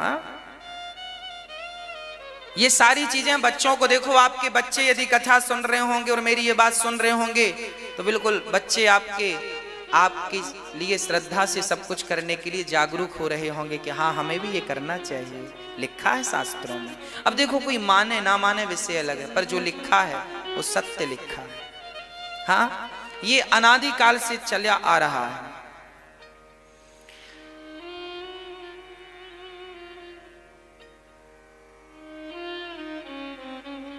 अब तीसरा आपका कहना यह है, शिव कुमार धीर जी आप कह रहे हैं कि मनुष्य भाग्य लेकर आता है और कर्म लेकर जाता है, इसमें क्या सत्य है? मनुष्य भाग्य लेकर आता है और कर्म लेकर जाता है, इसमें क्या सत्य है? ये पूर्ण सत्य है। देखो जी, लोग कहते हैं कि हम कुछ लेकर नहीं आए और कुछ लेकर नहीं जाएंगे, ऐसा लोगों से आपने सुना होगा, पर यह बात बिल्कुल गलत है। ऐसा नहीं कहा करो कि हम कुछ लेकर नहीं आए ना, तुम अपने पिछले जन्म का कर्म जो कि इस जन्म में तुम्हें भाग्य बन करके मिला है, तुम अपना भाग्य लेकर आए हो। कहते हैं ना, फलानी लड़की भाग्य लेकर आई है, फलाना लड़का तो भाग्य लेकर आया है। हर इंसान अपना अपना भाग्य लेकर आता है। तुम भूखे हो तो तुम भूखे का भाग्य लेकर आए हो, तुम 56 भोग खा रहे हो तो तुम ये वाला भाग्य लेकर आए हो। लेकर सब आए हैं, कोई दुख का भाग्य लाया है, कोई सुख का। और ये भाग्य क्या चीज है?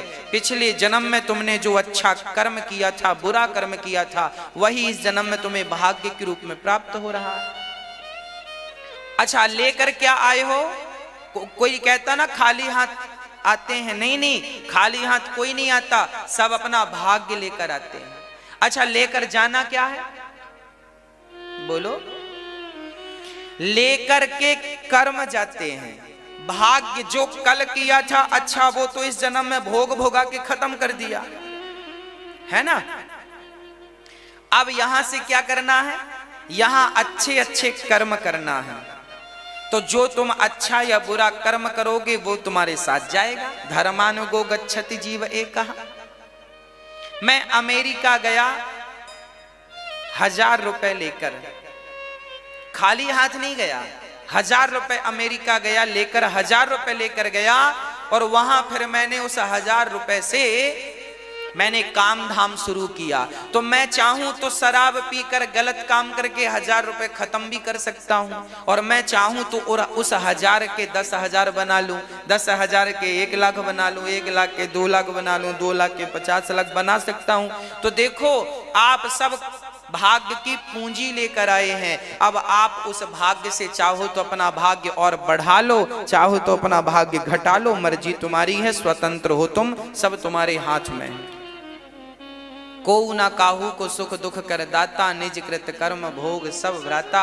व्यक्ति अपने ही कर्मों का फल भोगता है और आरोप दूसरों को लगाता है, तेरे कारण सब हो रहा है। कोई किसी को सुख नहीं देता, कोई किसी को दुख नहीं देता। शिव कुमार धीर जी, आपके तीनों प्रश्नों का उत्तर समाधान दास अनिरुद्ध ने अपनी विवेक बुद्धि के अनुसार दिया। मुझे विश्वास है कि आप संतुष्ट होंगे। श्री भगवान सुखदेव जी को नमस्कार, भक्ति ज्ञान। बैठे हैं वृंदावन में, बुढ़ापा आ गया है ज्ञान वैराग्य का। उनका दुख दूर करने के लिए श्री नारद जी ने भागवत जी का अनुष्ठान करने का प्रयास किया है। प्रिय भक्तों, भागवत देवताओं को भी दुर्लभ है, देवताओं को भी एक बार आना पड़ा पृथ्वी लोक में, और जब सुनने के लिए आए तो सुखदेव जी ने उन्हें नहीं दिया, क्योंकि वो अधिकारी नहीं थे। अच्छा, भागवत का अधिकारी कौन है? जिसके भीतर भगवत प्रेम है, भक्ति है, वो तो अधिकारी है। जिसके भीतर छल है, कपट है, दुराचार है, ये अधिकारी नहीं है, योग्य नहीं। बाद में भागवत से भगवान ने प्रकट होकर जब तराजू बांधी स्वर्ग में, तो भागवत जी का पलड़ा भारी था, इंद्र का अहंकार समाप्त हुआ। भक्ति ज्ञान वैराग्य भी वृंदावन में मूर्छित पड़े। ज्ञान वैराग्य को नारद जी ने पूछा कि देवी क्या हुआ? भक्ति ने कहा, इस कलयुग में मेरे बच्चे बूढ़े हो गए हैं, क्या करूं कि मेरे बच्चों का दुख दूर हो जाए। नारद जी ने गीता सुनाई, पर दुख दूर नहीं हुआ। अच्छा, वृंदावन में भक्ति तो नाच रही थी, पर ज्ञान वैराग्य बूढ़े थे। वृंदावन में भक्ति आज भी नृत्य कर रही है। भक्तिर नृत्यति यत्र च। भक्ति आज भी नृत्य कर रही है। कहां? वृंदावन में आज भी नृत्य कर रही है। वाह, भक्ति महारानी धन्य है, धन्य है ये वृंदावन। आज भी जमाने में लॉकडाउन लगा है, आज भी जमाने में कथा वार्ता बंद है, पर वृंदावन में तो भक्ति निरंतर नाच रही है। देखो, पूरी दुनिया में कथाएं रुक गई थी लॉकडाउन में, पर क्या वृंदावन में कथा रुकी?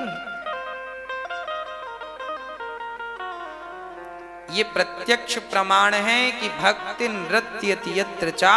वृंदावन में भक्ति आज भी नृत्य कर रही है। जमाना परेशान भले हो, पर वृंदावन में तो भक्ति महारानी खूब झूम झूम रही हैं, नाच रही हैं, गा रही हैं, है ना? तो भक्ति महारानी ताता थैया करके नाच रही हैं। तो भक्ति महारानी तभी तो नाचेंगी जब कोई बढ़िया भजन होगा, बिना भजन के कैसे नाचेंगी? तो आओ जरा प्यार से भगवान को एक सुंदर सा भजन सुनाते हैं ठाकुर जी के चरणों में। भगवान भक्ति महारानी जब भागवत नारद जी ने सनकादियों से कहा, तुंगभद्रा तटे पूर्वम भूतपत्य नमुत्तमम् यत्र वर्णः स्वधर्मेण सत्य सत्कर्म तत्परः। तुंगभद्रा नदी के तट पर एक गांव था उत्तमपुर। वहां एक पंडित जी रहते थे, आत्मदेव। आत्मा में जो परमात्मा का दर्शन करे उन्हें आत्मदेव कहते हैं। जो अपनी आत्मा में परमात्मा को देखे उसे आत्मदेव कहते हैं। इसलिए आप बाहर भगवान को देखना छोड़कर भीतर भगवान को देखें, जो कि मैंने फर्स्ट में ही आज निवेदित किया है। आत्मदेव जी की एक बहुत बढ़िया पत्नी थी जिसका नाम था धुंधली। धुंधली हमेशा उल्टी चलती थी, सीधा काम नहीं किया। आत्मदेव जी कहें कि यहां आओ तो वहां चली जाए। आत्मदेव जी कहें घर में कोई साधु आया है रोटी बनाओ तो बोले मैं नौकरानी हूं क्या।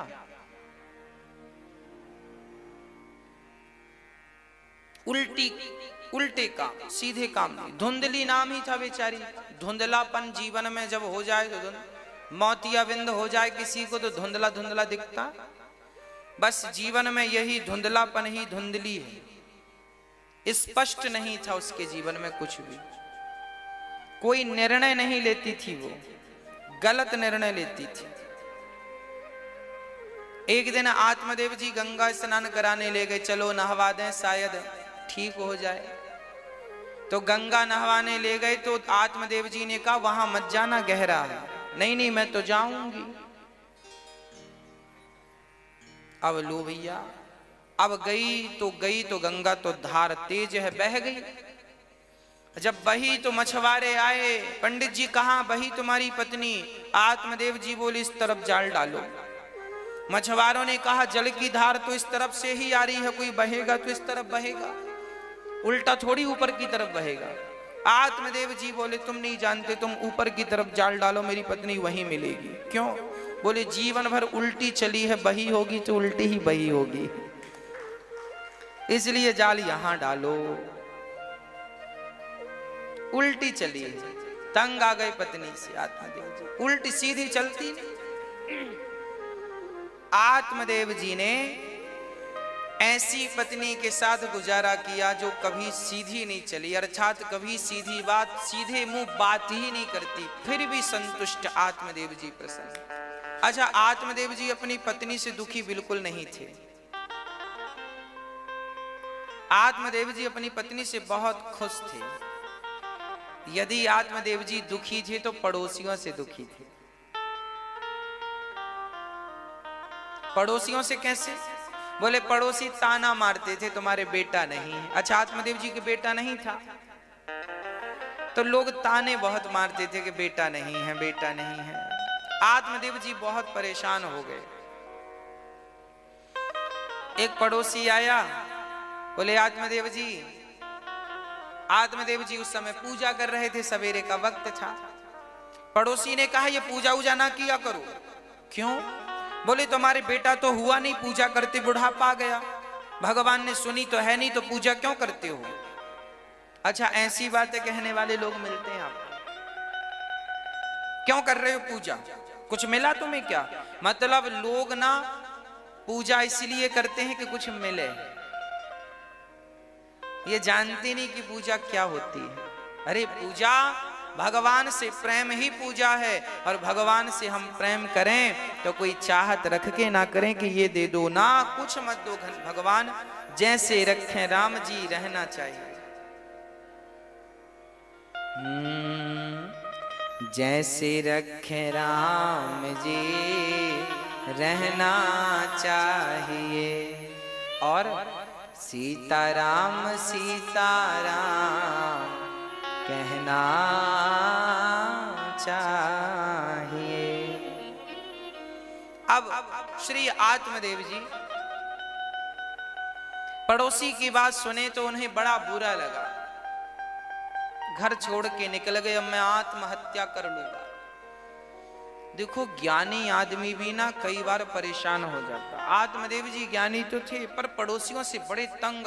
जहां जाए बस वही तुम्हारे बेटा नहीं, जो मिले बस वही तुम्हारा बेटा नहीं, हद कर दी लोगों। आत्मदेव जी ने अंतिम निर्णय लिया कि अब मैं मर जाऊंगा, और घर छोड़ करके निकल भी गए। अच्छा, लोगों को इतना परेशान मत किया करो। किसी के बेटा नहीं है तो उसका कोई अपराध थोड़ी है। मीराबाई के भी तो बेटा नहीं था। बेटा कहा। एक साधु बोले, क्यों रो रहे हो ब्राह्मण? बोले, महाराज मैं बड़ा दुखी हूं। आत्मदेव जी ने कहा। ब्राह्मण बोले, क्यों रो रहा है? साधु बोले, क्या दुख है? बोले, मेरा कोई बच्चा नहीं है, बेटा नहीं है, इसलिए रो रहा हूं। अच्छा, तो बेटे के लिए रोता क्यों है? साधु बोले, मेरा भी बेटा नहीं है। राजा सगर के 60,000 बेटे थे, सारे मारे गए। फिर तुम बेटे के लिए क्यों रो रहे हो? महाराज मुझे बेटा चाहिए। संत ने फल दे दिया, लो। धुंध आत्मदेव जी ने वो फल अपनी पत्नी को दिया, पर पत्नी ने नहीं खाया, अपनी गाय को खिला दिया। तो गाय को बच्चा हो गया, और उसकी बहन को बच्चा हुआ, तो बच्चा बहन का खरीद लिया धुंधली ने, और अपना बच्चा घोषित कर दिया मेरा बेटा। नाम रखा धुंधकारी। गाय के बच्चा हुआ तो नाम रखा गौकर्ण। दोनों ही बड़े हुए, पर धुंधकारी तो महादुष्ट हुआ। कियत कालेन तौ जातौ तरुणौ तनया बुभौ गौकर्णः पंडितो ज्ञानी धुंधकारी महाखलः।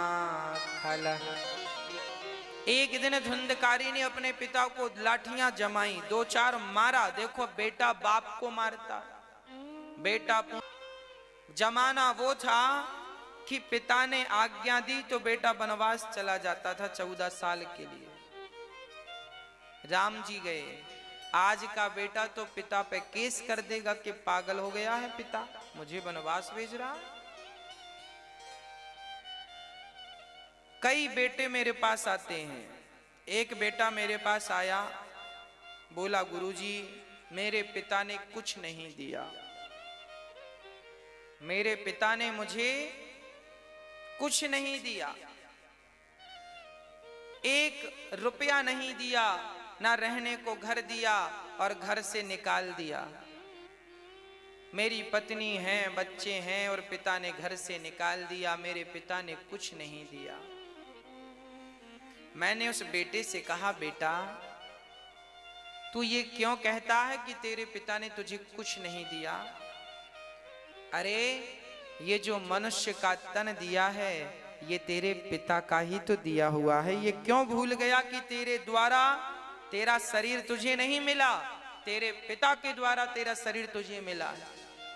शरीर मिला है, इस शरीर से पुरुषार्थ कर और पिता के नाम पर रोना बंद कर। कोई बेटा ये ना कहे कि मेरे पिता ने मुझे कुछ ना दिया। और मैं आपसे निवेदन करता हूं कि आपका पिता कुछ आपको दे तो मत लेना। पिता से कहना, आपने अपनी मेहनत से कमाया है तो अपने हाथ से दान पुण्य कर दो। अब मैं अपनी मेहनत से कमा करके आपकी सेवा करूंगा। आप खुद क्यों नहीं अपनी मेहनत का कमाते, अपनी मेहनत का खाते? क्यों अपने पिता पर निर्भर हैं?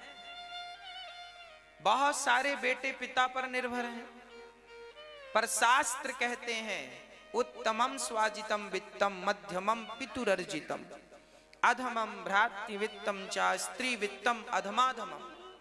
खुद की कमाई संपत्ति सबसे उत्तम होती है। खुद की, पिता की संपत्ति मध्यम होती है। अच्छा बेटा तो पिता की संपत्ति भी नहीं लेता। पिताजी आपकी जो है, हाँ कुछ स्वीकार करना है तो कर लो, नहीं तो उनके हाथ से दान पुण्य कराओ। पिताजी आपकी जब संपत्ति आपके हाथ से दान कर लो, पुण्य कर लो, तो आपके खाते में चला जाएगा। भाई जो तुमने अपने लिए अपने बच्चों को दे दिया ना, वो तुम्हारा नहीं है। बच्चों को तो करोड़ों दे दोगे तो भी उनकी भूख प्यास मिटती नहीं है। हमारे यहां यही प्रॉब्लम, लोग बस उसके द्वारा ऐसा हो गया, उसने ये नहीं दिया। बस आज का व्यक्ति पुरुषार्थ करना भूल गया। यही हालत अर्जुन की हो रही थी। अर्जुन बोले मैं युद्ध नहीं करूंगा, सामने रिश्तेदार खड़े हैं, गांडीव छूटा जा रहा है, हाथ ऐसे ऐसे कांप रहे हैं। भगवान ने यही तो ज्ञान दिया था, कर्म से भागेगा तो तुझे कौन जानेगा, दुनिया तुझे कायर कहेंगे, कायर, निकम्मा कहेंगे, निकम्मा, हाँ नपुंसक कह के बुलाएंगे कि भाग गया।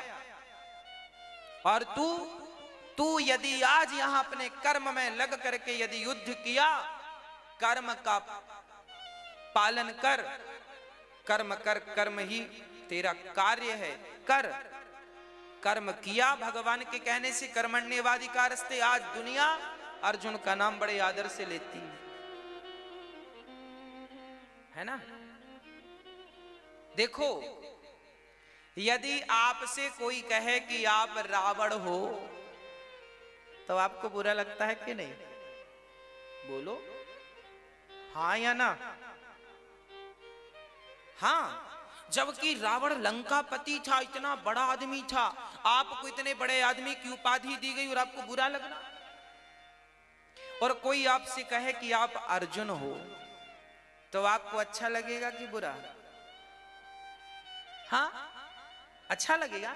आपसे कोई कहे कि आप भीम हो, कोई मोटे आदमी को कह दो कि तुम भीम हो तो क्या उसे बुरा लगता है? लेकिन उसे कह दो कि तुम, रात भर सोता कौन था?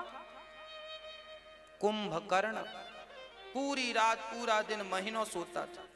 कोई मोटे आदमी को कह दो कि तुम कुंभकर्ण हो तो उसे बुरा लगे, हमें कुंभकर्ण कहता। और किसी को भीम कह दोगे बुरा नहीं लगेगा। अच्छा, किसी को कह दो तुम सीता हो तो बुरा नहीं लगेगा, और किसी को कह दो तुम सुपड़खा हो, क्यों क्यों बुरा लगता है?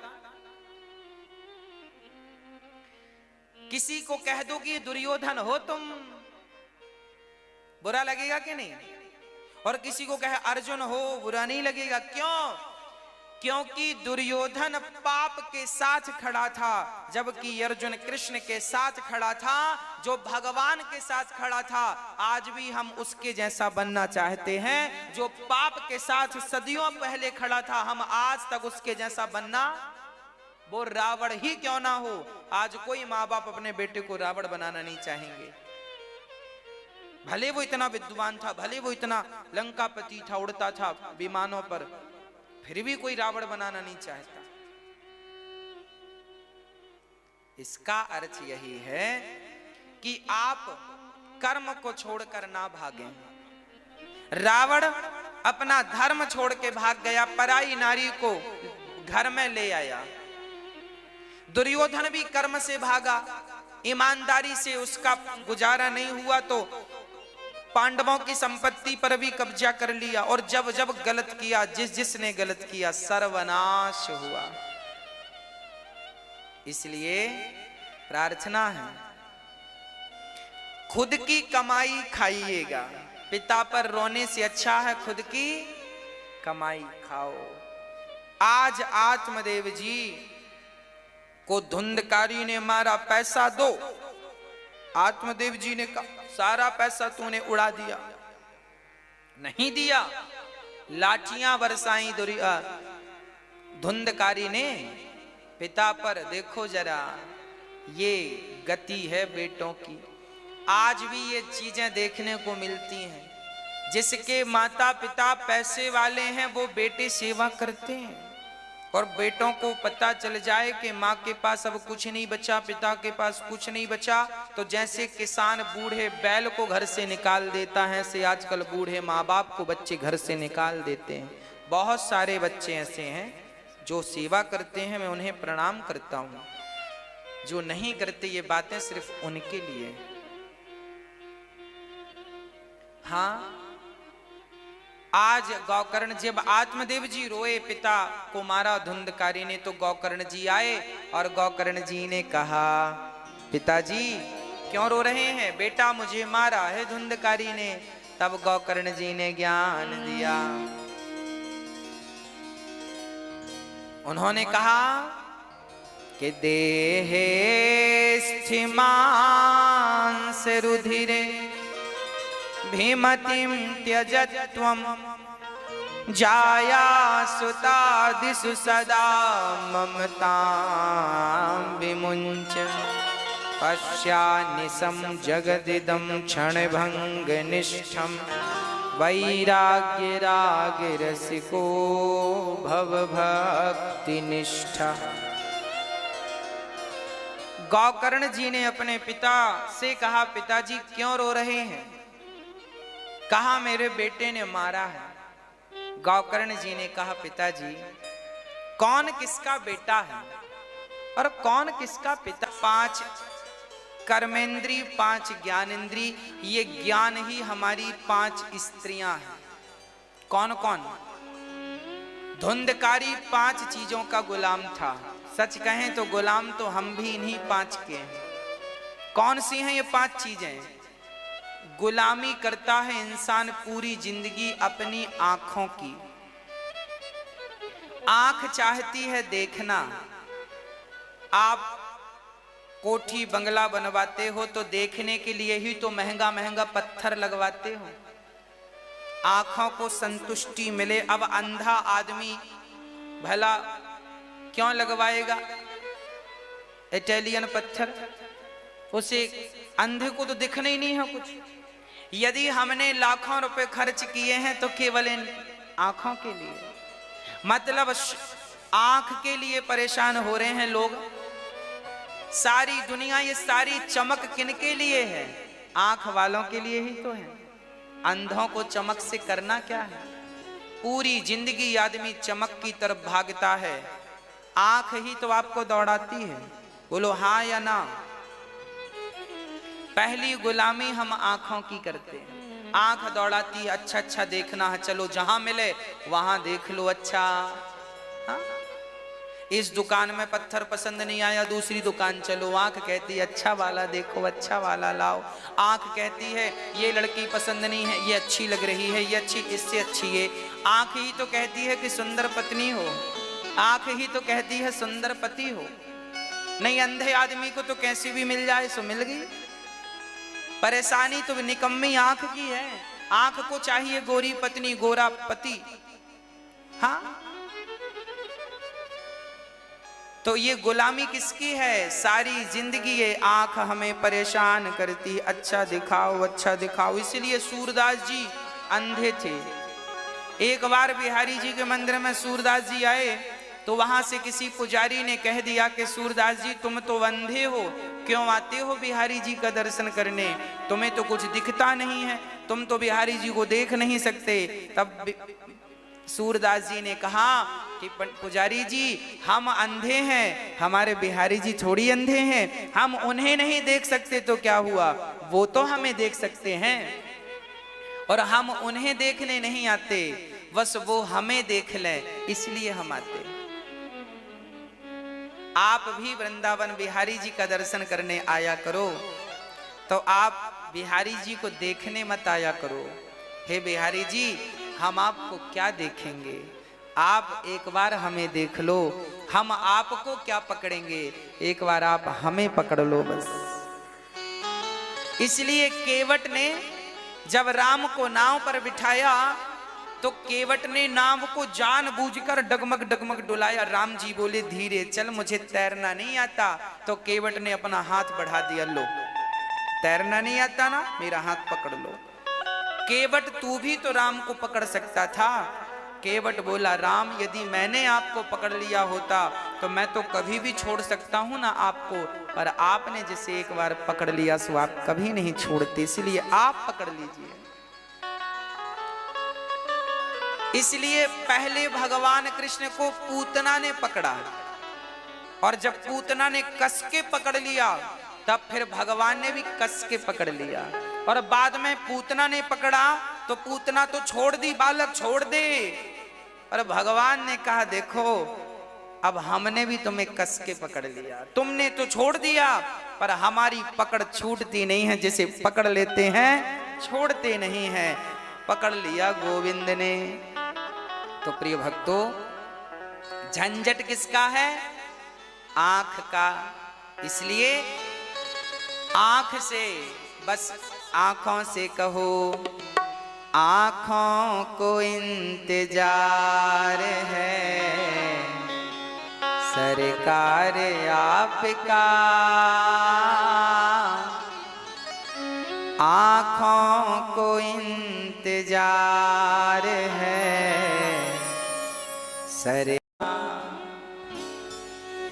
आंखें तब सफल हैं जब ये आंखें भगवान का इंतजार करें, और यदि ये आंखें संसार का इंतजार कर रही हैं भोगों का, तो ये व्यर्थ है। इसलिए आंखें परेशान करती हैं। धुंधकारी की 5 पत्नी, उसमें से पहली आंख, उसे आंख परेशान करती थी। अच्छा अच्छा अच्छा अच्छा देखना, रूप पे मरता था। फिर दूसरी कान, ये पत्नी है हमारी धुंधकारी की दूसरी पत्नी कान। कान मतलब हम लोग सारी जिंदगी अपनी तारीफ प्रशंसा ही तो सुनना चाहते हैं। आप किसी की प्रशंसा करना भूल जाओ, फिर देखो उसे गुस्सा आ जाता हमारा। सारी जिंदगी आप, अच्छा आपकी कोई प्रशंसा कर दे तो आप खुश भी हो जाते हैं, और कोई आलोचना कर दे, बड़े बुरे आदमी हो तुम, हमें बुरा कहा। हाँ, ये कान सुनना चाहते हैं, आदी हो गए हैं बेचारे, तारीफ सुनवाओ इन्हें। इसलिए कहता हूं, सारी जिंदगी आदमी बड़ी कोठी बड़ी गाड़ी खरीदता है, किस लिए? ताकि उसके रिश्तेदार उसके दोस्त कहे वाह तेरी इतनी बड़ी गाड़ी। वो इतना सुनने के लिए इतना खर्चा करता है।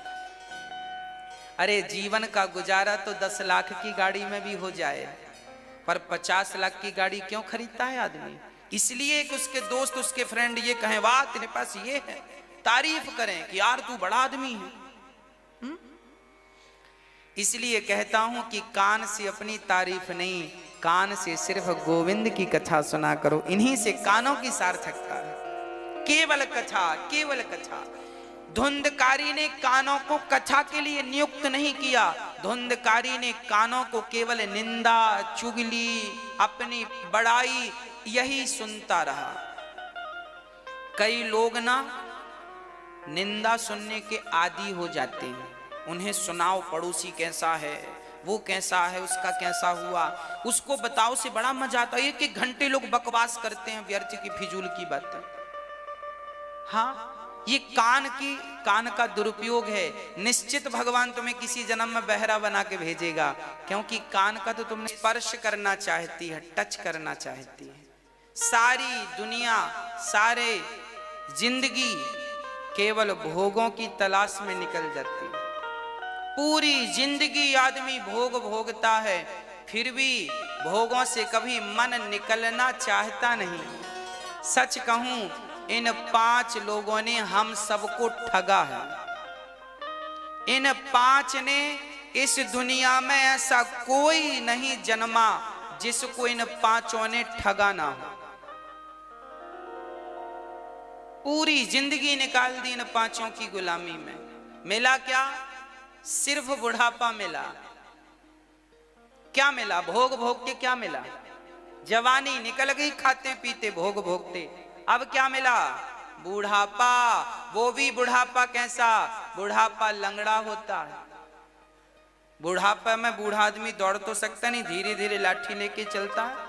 बुढ़ापा लंगड़ा होता है। तुम्हारे भोगों ने, तुम्हारी इच्छाओं ने तुम्हें कहां खड़ा कर दिया? बुढ़ापे के शिखर में स्थित कर दिया। इसलिए धुंधकारी ये 5 स्त्रियों का गुलाम था। इन 5 ने धुंधकारी को मार डाला, अर्थात हमें भी इन 5 इच्छाएं मार डालेंगी। अभी भी वक्त है, स्पर्श करना ही है तो बड़े बूढ़ों के चरणों को स्पर्श कर लो, माँ बाप के चरणों को स्पर्श कर लो, भगवान के चरणों को स्पर्श करो, भगवान के चरण धुलो, भगवान को स्नान, भगवान की सेवा में ये हाथ पांव, ये चमड़ी त्वचा लगाओ। हर इंद्री भगवत सेवा के लिए होनी चाहिए, तब तो इंद्रियां सफल हैं, तब तो ये जीवन सफल है। नहीं तो भोग तो सभी भोग रहे। धुंधकारी ने जब अपनी मां को मारा और मां को अंगार मुंह पे डाला तो जब ये बूढ़ा हुआ तो इसकी पत्नियों ने भी इसके मुंह पे अंगार डाला। धुंधकारी कब मरा था? जब इसकी मुंह पे इसकी पत्नियों ने अंगार डाल दिया था। कहते हैं ना, हम जो व्यवहार आपके साथ करते हैं वही व्यवहार लौटकर हमारे साथ होता है। पृथ्वी गोल क्यों है? इसलिए ही तो गोल है ना कि आज आपने जो पत्थर सामने वाले के लिए फेंका है तो गोल चीज में जो यहां से जाती है ना तो गोल चक्कर लगा के वहीं आ जाती है। हाँ, आप जाएंगे ना, जहां से आप जाएंगे वहां से सीधा जाएंगे तो आप फिर वहीं आके रुकेंगे। मतलब हमने आपको गाली दी तो वो गाली आपको तो छूती हुई सीधी चली जाएगी, फिर घूम फिर के फिर तुम्हें कोई ना कोई गाली देने वाला मिलेगा, क्योंकि तुमने किसी को गाली दी है। जो व्यवहार आप किसी के साथ करते हैं वही व्यवहार जमाना आपके साथ करता है। देर सवेर ईश्वर के घर देर है, अंधेर बिल्कुल नहीं। कर्मों का फल तो पितामह भीष्म जैसों को भोगना पड़ा था, तो फिर ये धुंधकारी और हम जैसे लोग क्या है? हाँ, इसीलिए गलत व्यवहार ना हो। और धुंधकारी ने अपनी माँ को प्रताड़ित किया तो उसे भी बहुत दर्द से मरना पड़ा। इसलिए आप अपनी माँ को प्रताड़ित ना कीजिए, अपने पिता को प्रताड़ित ना कीजिए। आज बहुत सारे बच्चे अपने माँ बाप को घर से निकाल देते हैं। बहुत सारी माएँ हमारे पास आती हैं, बेटा हमारे बेटे ने घर से निकाल दिया है, अब ये बताओ हम कहाँ जाएं? तब ये दास अनिरुद्ध कहता है कि माँ, आपके बेटे ने निकाल दिया है तो कोई बात नहीं, ये दास अनिरुद्ध आपकी सेवा करेगा, आपको कहीं जाने की जरूरत नहीं है। और इन सभी बूढ़ी माँओं के लिए वृंदावन में एक आश्रम का निर्माण हो चुका है और हमारी माएँ अब यहाँ रहने लगी हैं और जिनकी सेवा। तो अब भागवत सुन के मुक्ति हुई, तुम्हें अच्छा लगा? धुंधकारी बोला भागवत सुन करके तो मुझे सदगति मिल गई। भागवत ने धुंधकारी जैसे पापी को तार दिया है, तो वो विश्वास है कि पापी से पापी क्यों ना हो, भूत प्रेत ही क्यों ना हो, भागवत सबको तारती हैं। प्रहलाद जी कीर्तन करने लगे और वहां नारद जी महाराज झूमने लगे। भागवत सुनने की क्या महिमा है, बड़े आनंद से वहां कीर्तन भजन हुआ। भागवत सुनने की विधि क्या है? 7 दिन तक बड़े प्रेम से भागवत सुने, व्रत रख करके, व्रत ना रख सकें तो भोजन करके सुने। श्रोता कैसा? 3 प्रकार के श्रोता होते हैं। एक होते हैं श्रोता जो कथा में सो जाते हैं, एक होते हैं श्रोता जो बातें करते हैं कथा में, और तीसरे होते हैं श्रोता। अवर और प्रवर कोटि के भी श्रोता होते हैं।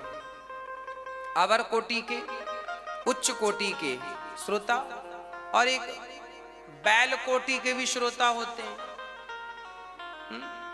तो आपको अच्छा श्रोता बनना है। जैसे हंस कोटि का श्रोता जो है, हंस दूध पानी मिक्स करके रखोगे दूध ग्रहण कर लेगा। उसी प्रकार जो अच्छे श्रोता होते हैं वो कथा का सार ग्रहण करके अपना कल्याण कर लेते हैं, असार छोड़ देते हैं। जन्माद्यस्य यतोऽन्वयादितरतस् चार्थे सुभिज्ञः स्वराट् तेने ब्रह्म हृदयादि कवये मुह्यन्ति यात् सूरयः। कुंती बुआ ने भगवान से दुख मांगा। राजा परीक्षित को 7 दिन में मरने का श्राप लगा। जिसे 7 दिन में मरना हो उसे क्या करना चाहिए? इन तमाम प्रश्नों के उत्तर कल के सत्र में सुनेंगे। आइए अब बिहारी जी का दर्शन करके, कल 2:30 बजे से कथा सुनना मत भूलिएगा। आइए बिहारी जी का पावन सा दर्शन करते हैं।